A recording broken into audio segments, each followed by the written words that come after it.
Shalom, kita bersyukur bahwa Tuhan kita Tuhan yang baik dan Dia berjanji selalu ada bersama kita.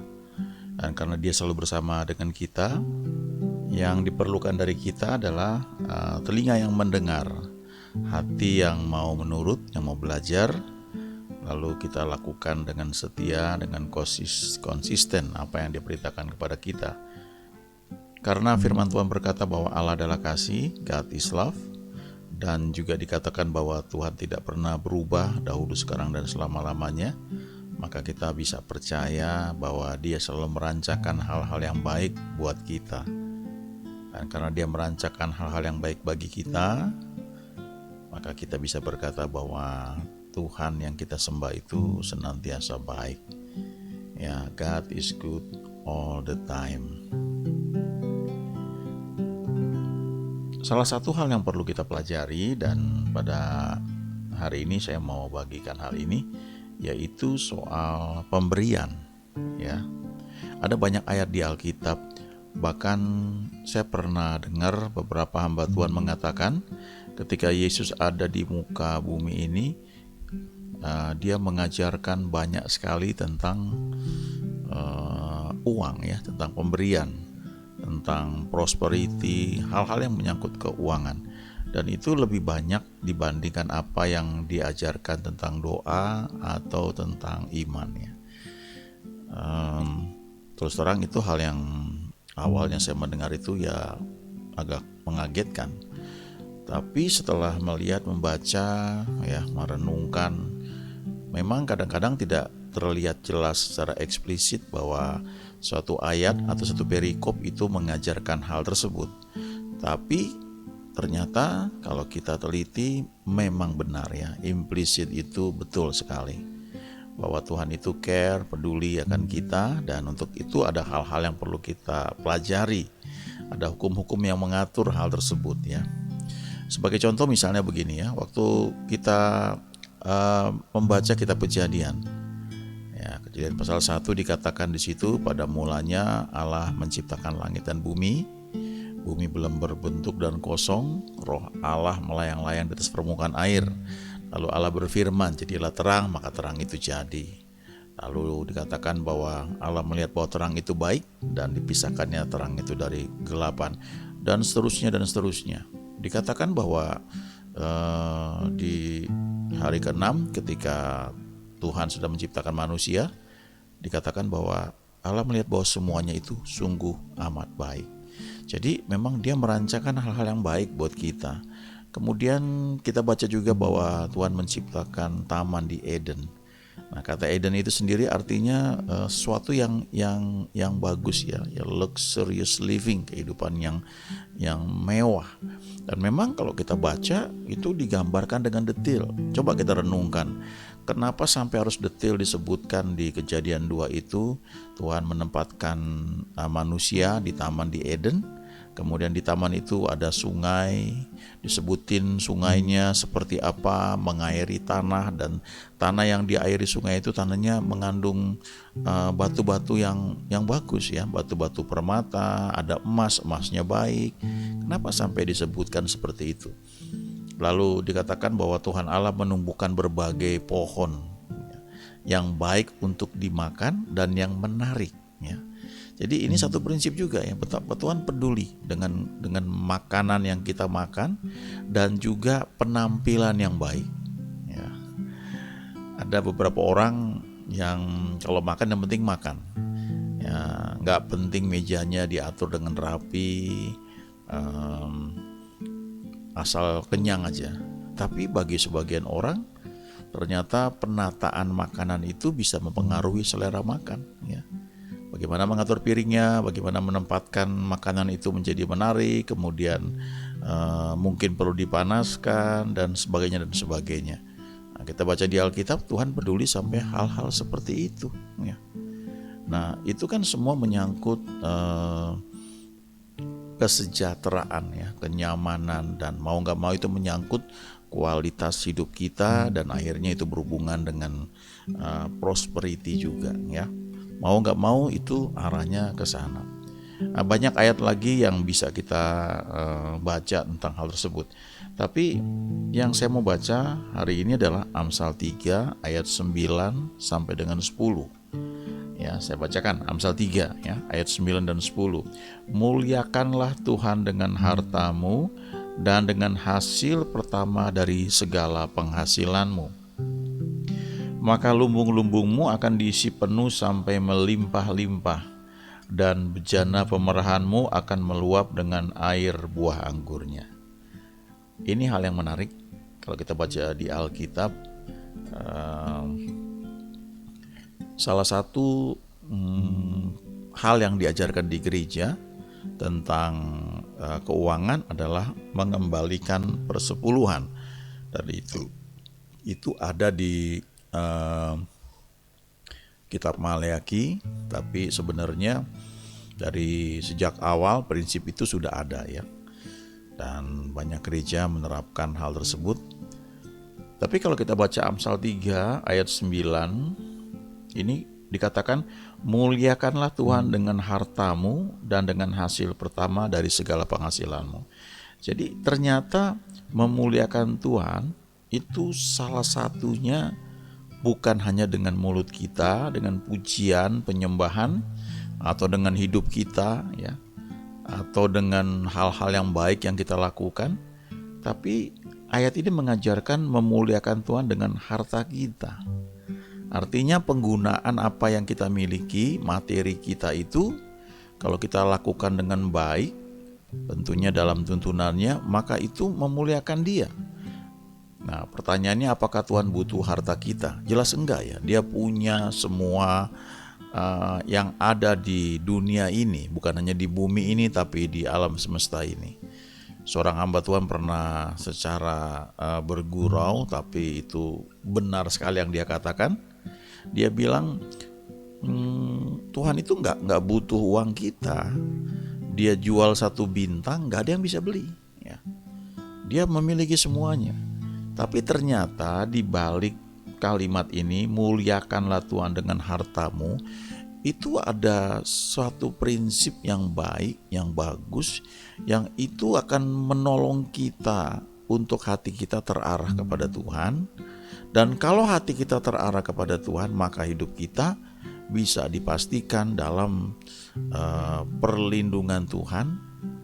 Memang Tuhan melindungi kita ya, tapi kalau fokus kita betul kepada Dia, maka kita akan mengikuti apa yang Dia perintahkan, dan jelas pasti hasilnya akan sangat baik ya. Dia nggak janji bahwa nggak ada badai, nggak ada topan dalam kehidupan kita, tapi janjinya adalah penyertaan Dia akan kita. Nah, yang jadi masalah adalah seringkali mungkin kita nggak fokus kepada Dia ya. Ya tentu karena kita punya banyak kesibukan, itu bisa dimaklumi. Tapi poinnya adalah jangan hanya ketika ada masalah baru kita cari Tuhan. Ya tentu Tuhan tetap mau menolong, tapi kita kan rugi besar ya. Ada banyak hal yang gak perlu kita lalui. Kalau kita ikuti tuntunan Dia, maka kita gak perlu menghadapi banyak hal yang kita hadapi kalau kita gak dengar Dia, gak ikuti tuntunannya ya. Sebagai contoh beginilah ya, kita punya aplikasi di handphone kita yang namanya Waze ya, atau yang bilang, ada sebagian orang menyebutnya Waze ya. Waze itu satu aplikasi untuk menunjukkan jalan yang paling tepat, paling cocok ya, paling cepat untuk kita sampai di tujuan kita. Alat itu canggih sekali, kita tinggal masukkan tujuan kita mau kemana ya. Lalu GPS-nya kita harus aktif, internetnya jalan, dan kemudian kita tinggal klik, dan alat itu akan menghitung jarak terdekat, dia menghitung kondisi lalu lintas, ya, dia lihat ada lewat jalan tol apa enggak. Bahkan di kota-kota tertentu di mana ada pembatasan kendaraan lewat nomor polisinya ganjil atau genap, itu dia kasih tahu ya. Nah, ketika sudah diberitahu jalurnya yang paling cocok buat kita, bagian kita adalah ikuti ya. Nah, kadang-kadang kan mungkin kita merasa lebih tahu ya. wah ini kok muter lewat sini ya. Lalu kita menolak untuk mengikuti saran yang diberikan oleh Waze itu, atau mungkin oleh Google Maps ya dan sebagainya. Kita memilih jalan lain ya. Tapi ternyata karena kita nggak tahu, kita nggak lihat sesuatu di depan kita, jalan yang kita pilih itu ternyata membawa kita pada kemacetan. Jadi Waze itu sudah melihat, karena kan aplikasinya ini ya canggih lah ya, mungkin dia lewat satelit juga, karena dia bisa petakan begitu detail ya jalanan yang kita lalui seperti apa. Nah, bagian kita adalah mengikutinya. Nah, kalau kita misalnya miss ya, kita nggak bandel, mestinya belok kanan kita lurus, maka Waze ini akan menghitung lagi ya. Dia menghitung lagi, dia bilang nanti di depan ada U-turn, balik arah ya. Lalu karena kita bandel ya, kita terus lagi ya. Nah, Waze-nya ini ngitung lagi. Ya, nanti ada berikutnya, ayo U-turn ya. Nah, kita bandel lagi ya. Terus kita maju terus, dan akhirnya Waze-nya menghitung jalur yang lain ya. Mungkin dia nggak bilang U-turn belok kanan ya, tapi nanti di depan tuh ada jalan belok kiri dan lewat segala macam. Tujuannya tetap sama, supaya kita sampai di tujuan kita dengan lebih cepat ya. Tapi kita sudah rugi waktu ya. Rugi karena sebelumnya sudah diberitahu U-turn atau belok kanan, tapi kita nggak nurutnya. Hal yang sama ketika kita ikut Tuhan ya. Salah satu yang perlu kita belajar adalah bagaimana menggunakan harta kita untuk memuliakan Tuhan ya. Nah, ini sekali lagi seperti saya katakan tadi, Tuhan tidak perlu uang kita. Tapi masalahnya Tuhan Yesus pernah berkata bahwa kamu tidak dapat mengabdi kepada Allah dan kepada Mamon. Dan Mamon itu adalah dewa uang. Di Alkitab itu yang bisa menyaingi Tuhan dalam hal ibadah kita kepada Dia adalah uang. Jadi kalau kita ini hati kita terpaut kepada uang, maka pelayanan kita kepada Tuhan bukannya nggak bisa, tapi cukup mengganggu ya. Makanya dikatakan kamu tidak bisa mengabdi kepada dua tuan. Kamu tidak bisa mengabdi kepada Allah dan kepada Mamon. Mamon itu dewa uang. Nah, cara untuk mengatasi hal itu adalah kita gunakan harta kita untuk memuliakan Tuhan. Bagaimana caranya? Tuhan kan gak butuh uang kita, tapi kita belajar mengikuti apa yang Alkitab ajarkan untuk pengelolaan uang kita. Nah, tidak selalu berarti kita akan menjadi kaya raya luar biasa ya, yang secara kasat mata, lalu mobil kita ada 17 misalnya ya, mereknya canggih-canggih, saking banyaknya mungkin kita belum tentu bisa pakai satu mobil itu dalam kurun waktu sebulan, mungkin ya bisa aja seperti itu saking banyaknya. Tapi apakah itu yang disebut kaya ya? Mungkin secara materi betul, tapi yang dimaksud adalah sebenarnya kita memiliki atau kita menikmati apa yang ada pada kita. Itu bisa menyangkut panggilan ya, menyangkut misalnya orang yang usahanya, salah satu usahanya adalah rental kendaraan misalnya ya, atau perusahaan taksi ya, bukan taksi online tapi taksi yang umum ya. Tentu dia perlu banyak mobil ya. Atau contoh lain lah, misalnya ini menyangkut panggilan. Kalau Tuhan pakai kita di kalangan orang-orang yang sangat-sangat berada, maka setidaknya hal-hal yang kita miliki itu butuh penyesuaian ya. Karena memang orang tuh lihat bungkus dari luar, nggak bisa dipungkiri ya. Kadang-kadang kita bilang kan jangan lihat penampilan tapi lihat hati ya. Don't judge the books by its cover ya. Jangan menilai satu buku dari sampulnya saja. Tapi hal pertama yang orang lihat adalah itu ya, sesuatu yang kelihatan mata, menarik nggak, sampulnya bagus nggak gitu, baru kita ambil dan baru kita lihat gitu. Hanya sebagian orang yang melihat buku yang kelihatannya jelek tapi dia pengen tahu isinya apa ya. Kira-kira seperti itu. Nah sebaliknya kalau kita misalnya Tuhan panggil untuk melayani di daerah-daerah yang menengah ke bawah ya, lalu kita datang dengan mobil mewah ya, itu susah untuk connect dengan orang-orang yang kita layani. Karena orang melihat dari jauh, penampilan kamu udah seperti itu, kamu nggak ngerti yang kami alami ini apa ya. Jadi pesan yang mau disampaikan itu sukar diterima. Saya ingat bertahun-tahun yang lalu saya melayani di satu gereja. Menurut saya gerejanya itu kalangannya menengah lah ya, bukan kalangan yang bawah, enggak ya. Dan saya melayani dan saya share satu bagian firman Tuhan ya. Nah selesai itu salah seorang pengerja itu nganter saya ke parkir mobil. Dan saya sampai sekarang gak lupa kalimat dia. Dia bilang, ya Bapak bisa bilang begitu karena Bapak diberkati, Bapak punya mobil, Bapak punya, dan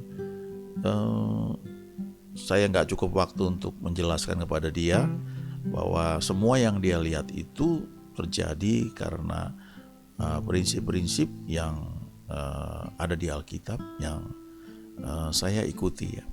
Tapi artinya begini, pesan yang dia dengar waktu saya sampaikan mungkin sulit dia terima karena dia menjudge, dia menilai saya dari kendaraan yang saya pakai ya. Sementara dia tidak punya kendaraan seperti itu. Dia melihat penampilan saya, wah ya. Dia pikir saya sudah berjalan dengan wah ya, sehingga dia nggak bisa ikuti itu. Artinya dia mau bilang bahwa Bapak bisa bilang begitu karena Bapak punya mobil, punya ini dan sebagainya. Itu yang saya katakan bahwa penampilan kita di luar itu sedikit banyak mempengaruhi untuk orang mendengar pesan kita. Jadi ada beberapa kesaksian misalnya yang saya alami, saya nggak bisa ceritakan di kalangan tertentu ya, karena mereka akan sulit terima itu ya. Kalau saya cerita hal-hal tertentu di kalangan orang-orang yang kaya ya, mereka mungkin hanya apa istilahnya saya suka bilang tersenyum tapi garing gitu ya, karena buat mereka itu nggak ada istilah, nggak ngefek gitu ya.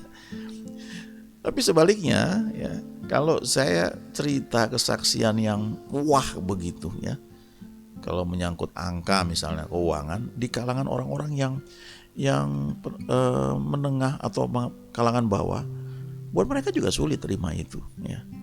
Jadi istilahnya tuh Tuhan menempatkan kita pada tempat tertentu dan untuk itu dia dandani kita sesuai dengan tujuan dia untuk memakai kita di kalangan tertentu ya.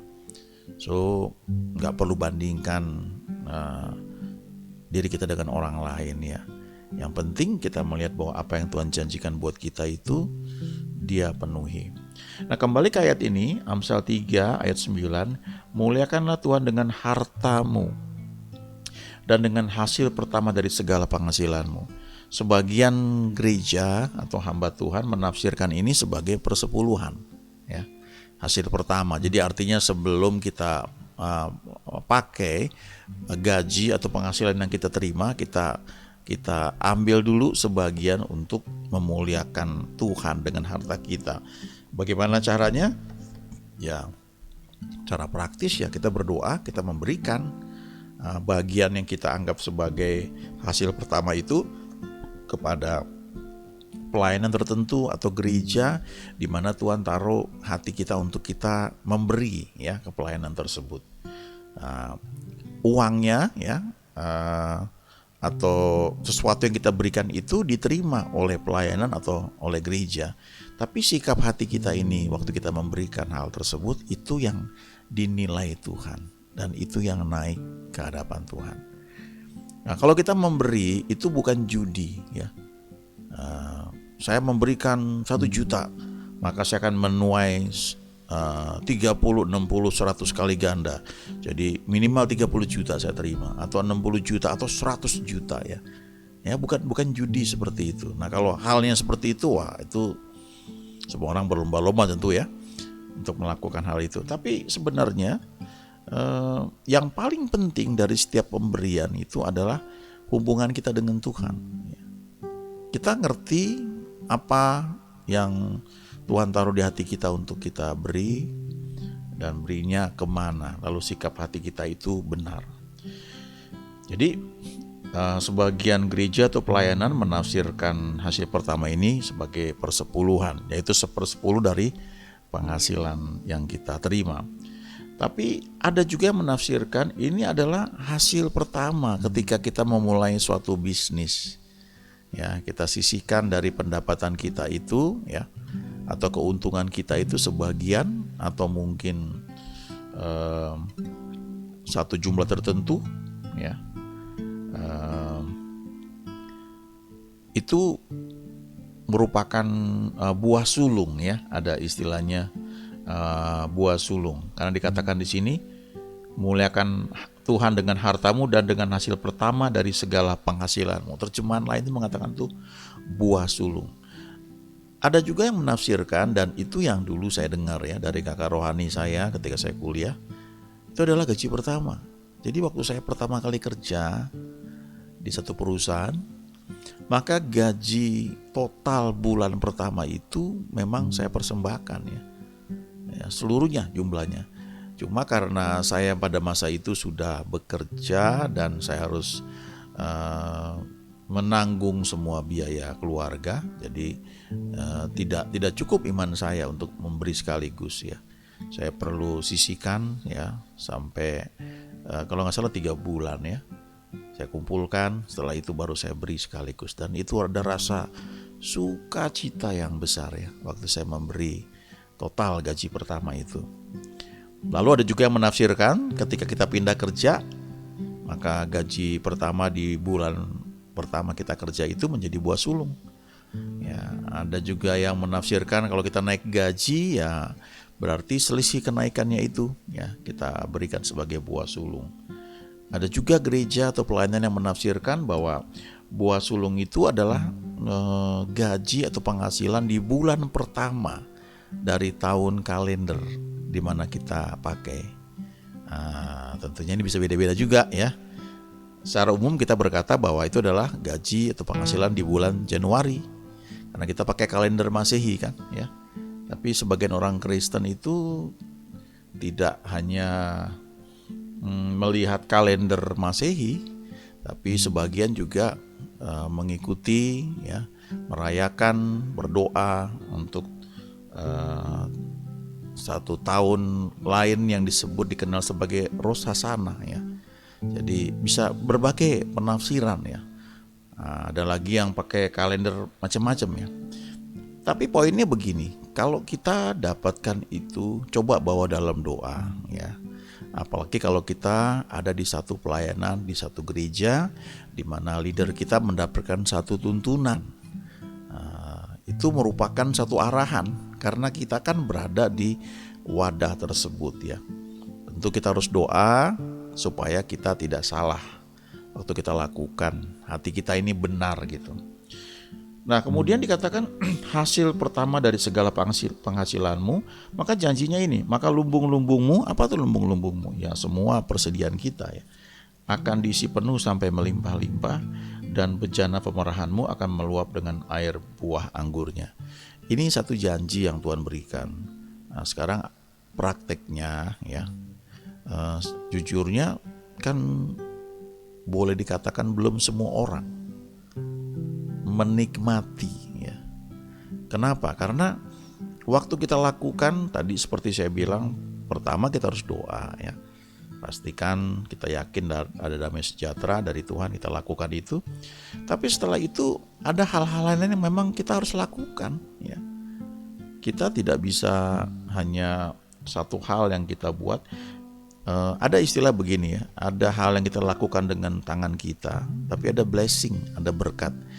Kalau kita ingat cerita bagaimana ketika Yosua turun berperang melawan orang Amalek, sementara Yosua memimpin orang Israel berperang, maka Musa itu naik ke puncak gunung dan mengangkat tangannya untuk berdoa. Dan ketika Musa mengangkat tangan, itu menunjukkan bahwa Musa memimpin bangsa Israel, dia berserah kepada Tuhan, maka Tuhan turun tangan. Ya, di lapangan Yosua menang melawan orang Amalek. Tapi ketika Musa capek, dia turunkan tangannya. Ya, ada istilah ketika kita turun tangan, maka Tuhan angkat tangan. Artinya ketika kita mulai pakai dengan kekuatan kita, ya Tuhan bilang, ya terserah kamu, gitu. Dan akhirnya Yosua kalah, ya, di peperangan tersebut. Akhirnya Musa itu karena capek dia angkat tangan ke atas dan lalu Harun ya Hur menopang di kiri dan di kanannya sampai sore, dan orang Amalek dikalahkan dengan mata pedangnya oleh Yosua. Nah pertanyaannya, siapa yang mengalahkan orang Amalek? Ya kita dengan kasat mata kita bilang ya Yosua, pemimpin orang Israel. Tapi di balik itu kan ada blessing, ada yang membuat orang Israel bisa menang, yaitu siapa? Yaitu ketika Musa mengangkat tangan berdoa. Jadi ada hal-hal yang kita kerjakan, tapi ada hukum-hukum rohani yang perlu kita lakukan, kita taati ya. Dan itu menyebabkan blessing terbuka bagi kita. Coba lihat ya, saya cukup kenal orang-orang yang nampaknya dalam tanda kutip itu nggak jelas ya, atau tidak terlihat apa yang dia lakukan ya. Tapi blessing itu bisa mengalir ya dengan banyak cara. Saya ingat seorang hamba Tuhan dari Kepulauan Bahama yang dia menjadi hamba Tuhan yang luar biasa. Dia sekolah sampai S3 dan pelayanannya gede sekali, yang luar biasa. Dan dia bilang begini, waktu saya tahu panggilan Tuhan dalam hidup saya nggak khawatirkan biaya untuk hal itu. Karena biaya tersebut tidak harus lewat kantong saya, tidak harus lewat kantong orang tua saya. Apalagi orang tuanya itu orang tua yang sangat sederhana ya. Dan dia bilang itu bisa lewat mana saja ya. Apalagi ada ayat di Perjanjian Lama yang mengatakan kekayaan orang fasik disimpan bagi orang benar. Orang berdosa ditugaskan menimbun sesuatu yang kemudian harus diserahkan kepada orang yang dikenan oleh Allah. Jadi artinya kalau kita ini mengizinkan hidup kita dituntun oleh Tuhan, maka harta orang fasik pun itu akan pindah kepada kita ya. Aneh kedengarannya. Saya punya pengalaman ya, sekian tahun yang lalu saya kenal satu orang ya, yang dia kuliah di universitas yang mahal ya di Jakarta. Itu universitas yang bukan yang murah, mahal. Nah ketika saatnya dia mesti bayar uang kuliah, orang tuanya tuh dapat tugas luar kota ya, terbang ke satu kota untuk melakukan pekerjaan. Dan yang menariknya adalah ketika perusahaan ini mendapatkan job ya dari perusahaan lain, itu yang memberikan job itu bilang, saya maunya dikerjakan oleh ini ya, oleh bapak ini disebut namanya, dan bapak itu adalah ayah dari yang saya ceritakan ini ya. Jadi dengan kata lain itu sepertinya memang jalan Tuhan untuk memberkati orang yang saya kenal ini lewat orang tuanya. Dan ketika pergi keluar kota, proyek itu harus diperkirakan selesai dalam waktu 3 hari, tapi ternyata cuaca jelek, hujan terus sehingga delay sampai 2 minggu. Dan ketika 2 minggu mau gak mau kan, namanya uang jalan tetap muncul terus, itu ada hotel, uang makan, uang harian, uang dinas dan sebagainya, sehingga bapak yang ditugaskan oleh perusahaan ini mendapatkan banyak sekali. Dan ketika dia menguangkannya ya, dia klaim ke bagian keuangan, kasirnya bilang, wah ini sebenarnya job ini buat bapak sepenuhnya ini, sebab perusahaan dapat sekian, sebagian besar ini harus bayar bapak ya. Itu contohnya bagaimana Tuhan bisa membuat banyak sekali ya yang dikatakan di kitab Amsal yang di Perjanjian Lama, orang berdosa ditugaskan menimbun sesuatu dan kemudian harus diserahkan kepada orang yang dikenan oleh Allah.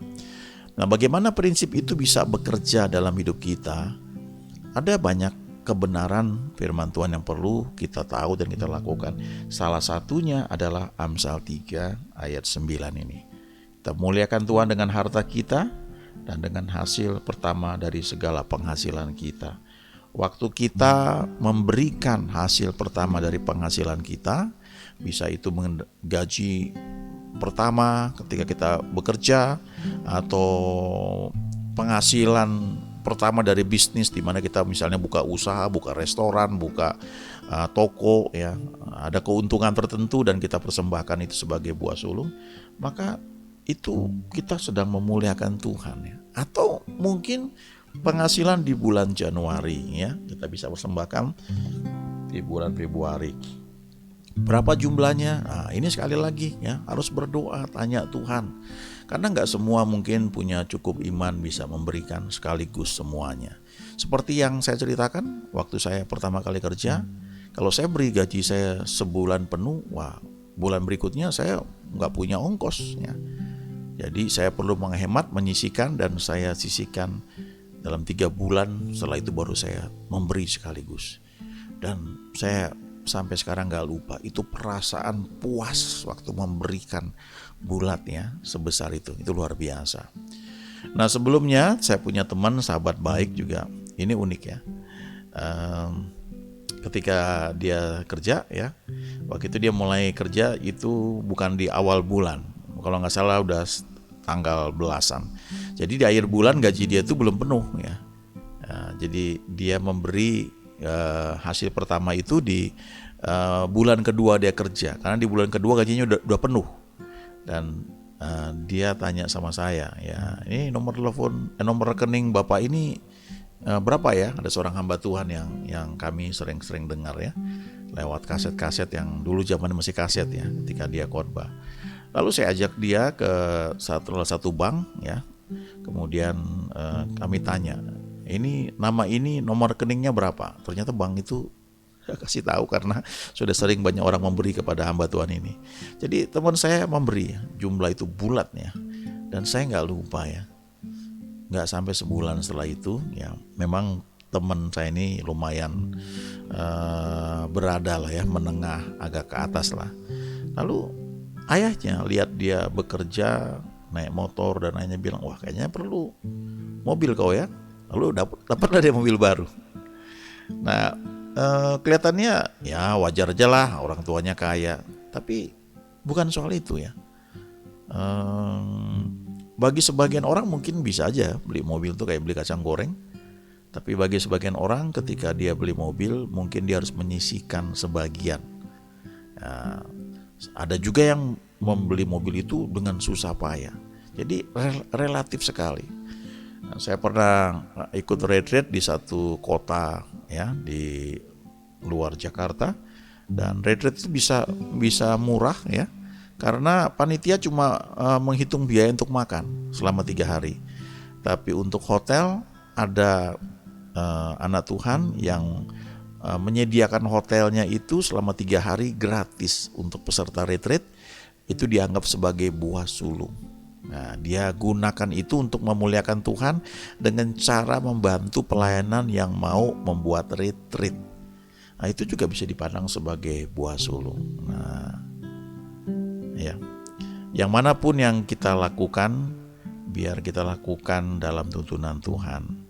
Ya, ingat ini satu prinsip hukum rohani. Nah, kita mungkin pernah dengar hemat pangkal kaya, ya, rajin pangkal pandai, hemat pangkal kaya. Tapi ada ayat di kitab Amsal yang mengatakan ada yang menyebar harta tapi bertambah kaya, ada yang menghemat secara luar biasa namun selalu berkekurangan. Nah, kalau kita hemat bukan karena kita takut ya, tapi karena memang itu prinsip hidup yang bagus.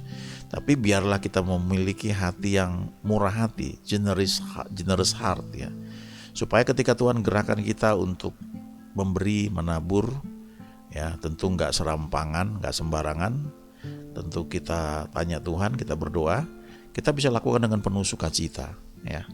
Jadi termasuk untuk buah sulung Amsal 3 ayat 9 ini.